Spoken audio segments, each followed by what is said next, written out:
త్వరలో రైతు రుణమాఫీ చేస్తారని అంటున్నారు. అయితే నిన్న గాక మొన్న ప్రజావాణికి ఒక రైతు పురుగుల మందు తీసుకొచ్చి అక్కడ తాగుతాను అని చెప్పేసని ఆయన అక్కడ డిమాండ్ చేసినటువంటి సందర్భం కూడా కనిపించింది.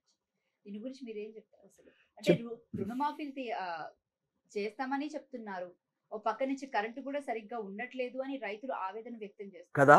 అసలు రైతుల పట్ల రేవంత్ రెడ్డికి చిత్తశుద్ధి అస్సలు లేదు. ఇప్పుడు 4 రోజులు కాలేదు, ఇప్పుడు గత 2-3 నెలల నుంచి కరెంటు పోతూనే ఉన్నది. బట్ కరెంటు పోతున్నదని చెప్తే కూడా వినే నాదులు లేడు కదా. అవతల కరెంటు చంద్రశేఖరరావు అవునన్నా కాదన్నా 24 గంటలు కరెంట్ ఇచ్చిండనే పేరు అయితే ప్రజలలో ఉంది. అరే ఆయన చేశాడు, ఈయన ఎందుకు చేయలేకపోతున్నాడు, ఈయనకంటే ఆయనే నయమనే పరిస్థితి కూడా రావచ్చు కదా. కాబట్టి ఎందుకు బుద్ధి లేని పనులు చేస్తున్నారో మనకు అర్థం కాదు. కరెంటు రావటం లేదు, పెన్షన్ ఇవ్వడం లేదు, దళిత బంధు ఇవ్వటం లేదు, రైతు బంధు ఇవ్వటం లేదు. 6 గ్యారెంటీలు ఏ ఒక్కటి కూడా 100% అమలు అయ్యింది లేదు. స్కూటర్లు మెయిన్గా నిరుద్యోగ వృత్తి ఇవ్వాలని నేను డిమాండ్ చేస్తున్నాను. మళ్ళొకసారి నిరుద్యోగులకు ఉద్యోగాలు ఇవ్వాలి. మొన్న ఇచ్చినటువంటి సర్టిఫికెట్లు ఆయనే కావు, అవి గత ప్రభుత్వం కేసీఆర్ గవర్నమెంట్ ఇచ్చినటువంటి 30,000 ఉద్యోగాలు, ఈయనకు సంబంధం లేదు అవి. కానీ ఈయన ఇస్తున్న 2 లక్షల ఉద్యోగాలు ఏ ఒక్క ఉద్యోగం కూడా ఇచ్చిన దాఖలాలు లేవు ఇప్పటిదాకా. కాబట్టి రేవంత్ రెడ్డి అనేవాడు ఈ 7 నెలల కాలంలో ఏ ఒక్క కార్యక్రమాన్ని కూడా అమలు చెయ్యటం లేదు అనే అనుమానం వచ్చే ప్రజలు నిన్న వాత పెట్టారు పార్లమెంట్ ఎన్నికలు. కాబట్టి రాహుల్ గాంధీ గారికి చాలా దెబ్బ తాకింది. ఈయన వల్ల ఆయన ఎదుగుదల దెబ్బతిన్నది. 16 సీట్లు వస్తాయి అనుకున్నాడు ఆయన. రేవంత్ రెడ్డి గారు ఇంత పొడుగు అంత పొడుగు అనుకోండి, ఏవి 8 వచ్చినాయి కదా అన్నాడంట ఆయన. రాహుల్ సోనియా గాంధీ గారు కూడా ఐ ఎక్స్పెక్టెడ్ ఏ లాట్, 16 సీట్లు వస్తాయి అనుకుంటే 8 వచ్చినాయి, ఏంటి దీని కథ అనేది వాళ్ళు ఆరాధిస్తున్నారు, అడుగుతున్నారు కూడా అందరినీ. అది జరుగుతున్నటువంటి విషయం. Right sir. అయితే చంద్రబాబు నాయుడు గారికి అలాగే రేవంత్ రెడ్డి గారికి ఏమన్నా పొంతన ఉందని నక్కకు నాగలోకానికి ఉన్నంత తేడా ఉంటుంది. ఈయనకు ఆయనకు సంబంధం లేదు, కంపారిజన్ లేదు. ఆయన ప్రజలందరినీ కలిసి వాళ్ళ ఆలోచన తగ్గట్టు నిర్ణయాలు తీసుకునేటువంటి వ్యక్తి. అది ప్రజాస్వామ్యం వర్ధిల్లుతుంది ఆయన నాయకత్వంలో. ఎస్సీలు కానీ, ఎస్టీలు కానీ, బీసీలు కానీ, పేద ప్రజలు సంతోషంగా ఉంటేనే ప్రభుత్వం ఉన్నట్టమ్మా. ఒక్క రేవంత్ రెడ్డి బాగుంటే ప్రజాస్వామ్యం ఉన్నట్ట? ఎవడన్నా ఇస్తాడండి? ఎంత మూర్ఖుడు కూడా. 10 మంది ముఖ్యమంత్రులు చూసా, మొత్తంగా ఒక కులానికి ఆటగాడుతున్నాడు. మన కార్పొరేషన్ చైర్మన్ ఇచ్చాడు, మొత్తం కూడా ఆయన కులానికే ఇచ్చుకుంటున్నాడు. ఎంతవరకు న్యాయం ఇది? మీతో అంత మనుషులు గారా ఈ రాష్ట్రంలో? చంద్రబాబు నాయుడు పరిపాలన అట్లా ఉండదు. చంద్రబాబు నాయుడు గారు ఖచ్చితంగా సామాజిక న్యాయాన్ని పాటించే వ్యక్తి, ఖచ్చితంగా అందరికి మేలయ్యేటువంటి కార్యక్రమాలు ఆయన చేస్తారు. ఇద్దరు ఒకటే. చంద్రబాబు నాయుడు గురువు అయితే శిష్యుడు అని అంటే ఆ మాట అన్నవాడిని గుడి మీద వాత పెడతా అన్న వర్డ్ కూడా యూజ్ చేస్తారు. సో దాని గురించి అంటే ఇప్పుడు అమ్మ ఒక మూర్ఖుడు రేవంత్ రెడ్డి అని నేను మొదటి నుంచి చెప్తున్నా. ఇప్పుడు ఒక సీఎం స్థాయిలో ఉండి చంద్రబాబు నాయుడు గారు నా గురువు అని అంటే అన్నోని ముడ్డి మిద్దంతా అంటే నువ్వు ఎవరి ముడ్డి మిద్దంతా అన్నట్టు లెక్క మాట. ఎవడన్నా ముఖ్యమంత్రి ఆ స్థాయిలో ఉన్నాడు ఈ పదాలు వాడొచ్చా? ఎంత దురదృష్టకరం అమ్మ, ఎంత బాధాకరం. వినవా? ఒక బిగ్ న్యూస్ ఏది మన ఎన్టీవీలో అనుకుంటా, ఎన్టీవీలో నా గురువు అంటే అన్నోని ముడ్డి మిద్దంతా అంటే ఎవరి ముడ్డి మిద్దంతవు? ఎవరిని అన్నట్ట మాట? ప్రజలను అన్నట్ట? చంద్రబాబు నాయుడు గారిని అన్నట్ట? ఎవరిని అన్నట్టు? ఇది ఎంతవరకు సమంజసం? ఇటువంటి దుర్మార్గమైనటువంటి నీచ నికృష్టమైనటువంటి విధానం ఏ ముఖ్యమంత్రి గారు కూడా ఉండడు. ఏమి గురువు అయితే తప్పేంది? గురువు అయితే తప్పేంది? నీ వల్ల, ఆయన వల్లనే కదా నువ్వు ఇంత దూరం వచ్చినావు. ఇంగిత జ్ఞానం ఉన్నాడు ఎవడని ఇట్లా మాట్లాడతాడా?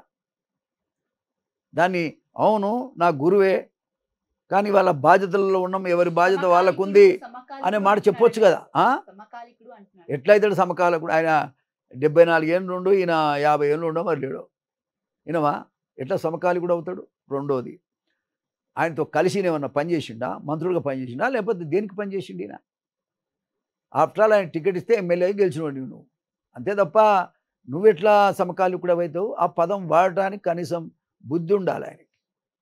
కాబట్టి ఇట్లాంటి మాటలు మాట్లాడటం చాలా బాధాకరమని కూడా ఈ సందర్భంగా నేను తెలియజేస్తాను. సీఎం రేవంత్ రెడ్డి అలాగే చంద్రబాబు నాయుడు గారు కూడా కలవబోతున్నారు. సో దాని గురించి అంటే దాన్ని మీరు ఎలా చూస్తారు అసలు? అయ్యో, రాష్ట్రాలు వేరు కదా, తెలంగాణే, ఆంధ్రే. కానీ తెలంగాణ అభివృద్ధి చేసే దాంట్లో ఆయన పాత్ర చాలా ఉంది. తెలుగుదేశం పార్టీ పుట్టినప్పటి నుంచి కూడా ఎన్టీ రామారావు దయ వల్ల పుట్టినటువంటి ఆ పార్టీ చంద్రబాబు నాయుడు గారి నాయకత్వంలో తెలంగాణను ఎన్నో రకాలుగా అభివృద్ధి చేసినటువంటి నాయకుడు ఆయన. ఆయనకు కూడా బాధ్యత ఉంది తెలంగాణ పట్ల. కాబట్టి ఆంధ్రతో పాటు తెలంగాణను కూడా అన్ని రంగాల్లో బాగుండాలని కోరుకునే వ్యక్తి ఆయన. కాబట్టి ఈయన రేవంత్ రెడ్డి కోసమే ఆయన కోసమే మాట్లాడుకునే వ్యక్తి కాదు చంద్రబాబు నాయుడు. ఖచ్చితంగా తెలంగాణ విషయంలో తెలంగాణ కూడా న్యాయం జరగాలి, ఆంధ్రకు రావాల్సింది ఆంధ్రకు రావాలని మాట్లాడే వ్యక్తి తప్ప ఆయన స్వార్థం కోసం మాట్లాడే వ్యక్తి అయితే కాదు చంద్రబాబు నాయుడు. ఇవాళ ఆంధ్రలో అమరావతిని బ్రహ్మాండంగా నిర్మించి ముఖ్యంగా ఆ రాష్ట్ర ప్రజలకు అంకితం చేయాలనేది ఆయన కోరిక. అది తప్పకుండా ఆయన చేయగలుగుతాడు. ఆయన దాంట్లో ఏ ఇబ్బంది లేదు. ఆయన అదృష్టం కొద్దీ బ్రహ్మాండమైన మెజారిటీతో గెలిచాడు. కూటమి కూడా అందరూ కలిసి బ్రహ్మాండంగా ఉన్నారు. కాబట్టి ఖచ్చితంగా అక్కడ ఆయన అనుకున్న పనులన్నీ చేయడానికి స్కోప్ ఉంది, చేస్తాడు. ఆయన కమిట్మెంట్ ఉంది. క్యాంపెయినింగ్ టైంలోని రేవంత్ రెడ్డి పార్టీ మారిన వాళ్ళని రాళ్లతో కొట్టాలి, చెప్పులతో కొట్టాలి, ఉరిదీయాలి నడి రోడ్డు మీద, అసలు దీని మీద ఒక చట్టం తీసుకురావాలి అని చెప్పేసి చాలా భారీ ఎత్తున కామెంట్స్ చేయడం జరిగింది. ఇప్పుడు అదే రేవంత్ రెడ్డి బీఆర్ఎస్ పార్టీకి సంబంధించిన కొంతమంది ఎమ్మెల్యేలను కానివ్వండి, లీడర్స్ని కానివ్వండి, కాంగ్రెస్ పార్టీలో చేర్చుకోవడం జరుగుతుంది. సో దీన్ని ఎలా చూస్తారు? ఇప్పుడు జనం అయితే తూ అని ఉంచుతున్నారు. ఆయన మాటలు మాట్లాడిన దానికి చేస్తున్న చేష్టలకు అసలు జనం అయితే చీకొడుతున్న పరిస్థితి అనేటువంటిది ఈ సందర్భంగా నేను తెలియజేస్తా ఉన్నా. ఎవరు కూడా సహించరు, మంచిది కాదు. అసలు ఆ పోయే వాళ్ళు ఎందుకు పోతున్నారు? రాబోయే కాలంలో కాంగ్రెస్ పార్టీలో బతకదు రేవంత్ రెడ్డి నాయకత్వం. సోనియా గాంధీ కాంగ్రెస్ అయితే బతదే తప్ప రేవంత్ రెడ్డి గారి నాయకత్వంలో అయితే కాంగ్రెస్ పార్టీ కూడా బతికే పరిస్థితి లేదు. అటువంటిప్పుడు ఎందుకు పోతున్నారు నాకు అర్థం కాదు. కారణం ఏంటంటే వాళ్ళ బిజినెస్లు కాపాడుకోవడానికి, అదేవిధంగా రేవంత్ రెడ్డి తన పదవి ఆడబోతుందో అని ఆయన ఉలిక్కిపడి ఈ రకమైనటువంటి దుర్మార్గానికి ఒడిగడుతుండే తప్ప మరొకటి కాదు. రేవంత్ రెడ్డిని దించాలని ఎవరికి లేదు వాస్తవంగా. కానీ ఆయన చేసిండు కాబట్టి నేను చేస్తాను. ఆయన చేసిండు తప్పని అందరు అన్నారు. మళ్ళీ నువ్వెట్లా దాన్ని సమర్థిస్తావు? రాళ్లతో కొట్టుమని అన్నావు కదా, మరి దీన్ని ఏమని చెప్తాడు? రేవంత్ రెడ్డి గారు చెప్పాలి దీనికి సమాధానం. ఎంతసేపు ఆయన చేసిండు కాబట్టి నేను చేస్తున్నా అంటాడు. ఏమన్నా మనిషేనా? మొన్న ఓయూ విద్యార్థులే చెప్పారు, అన్నారు ఈ మాట, నిన్నే రాళ్లతో కొట్టాలి, నువ్వు పార్టీలు మారుస్తున్నావు కదా. తప్పకుండా కొడతారు కూడా. కొట్టకుండా ఎందుకుంటారు? ఖచ్చితంగా ప్రజలు, యువకులు, ఉత్సాహవంతులు, ముఖ్యంగా తెలంగాణ కోసం 1200 మంది బిడ్డలు చనిపోతే తెలంగాణ వచ్చింది. తెలంగాణ రావటం వల్ల మీరు ముఖ్యమంత్రి అయి తులతూగుతున్నారు కదా. ఈ 1200 మంది బిడ్డల గురించి ఎప్పుడన్నా ఆలోచించారా? మానవత్వం ఉందా అసలు? 1200 మందికి ఉద్యోగాలు ఇచ్చింటే రేవంత్ రెడ్డి మునగాడు అనేవాడు. మనం అనుకుందాం. అసలు తెలంగాణ తెచ్చుకుందే నీళ్లు, నిధులు, నియామకాలు. ఇక ఈయన నాయకత్వంలో ఉన్న ఉద్యోగాలు పోతాయి. ఇక నిధులైతే ఈయన సెంట్రల్ గవర్నమెంట్తోని ట్యాకిల్ చేయలేడు, తేలేడు. నాకు తెలిసినంత వరకు ఆ మోడీతోని కూడా నువ్వు ఎప్పుడు పిలిస్తే నేను అప్పుడు వస్తాను చెప్పి వస్తున్నట్టు నేను అనుకుంటున్నా. ఈయనకేమి నిశ్చలమైనటువంటి ఒక నిర్ణయం ఉండదు కదా.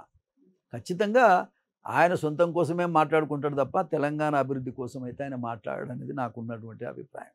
తెలంగాణలో మళ్ళీ తెలుగుదేశం పార్టీ పురుడు పోసుకోపోతుంది అని అంటున్నారు. పోసుకుంటే మంచిదే కదండి. లోకల్ బాడీ ఎలక్షన్స్ లో టీడీపీ పార్టీ పోటీ చేస్తుంది అని కూడా అంటున్నారు. సో దీన్ని ఎలా చూస్తారు? నేను ఒక మాట చెప్పనా, ఆ పార్టీ ప్రజల్లో ఉంది. దురదృష్టం కొంత గ్యాప్ వచ్చింది. ఖచ్చితంగా ఆ పార్టీ ప్రజల్లో ఉంది. ప్రజలు ఆల్టర్నేటివ్గా ఉంటే జనం ఏది మంచిదో ఖచ్చితంగా నిర్ణయం చేసుకుంటారు కదా. కాబట్టి మరి వింటున్నా నేను కూడా కూటమి ఎక్కడ పనిచేస్తుంది అనేటువంటి అభిప్రాయం చెప్తా ఉన్నారు. ఉంటే మంచిదే కదా, తప్పకుండా మంచిదే. ఒకవేళ కూటమి ఇక్కడికి వస్తే మీరు ఏమైనా పార్టీలో జాయిన్ అయ్యే అవకాశం ఉందంటారా? నేను ఒక మాట చెప్పనా, అదంతా తర్వాత.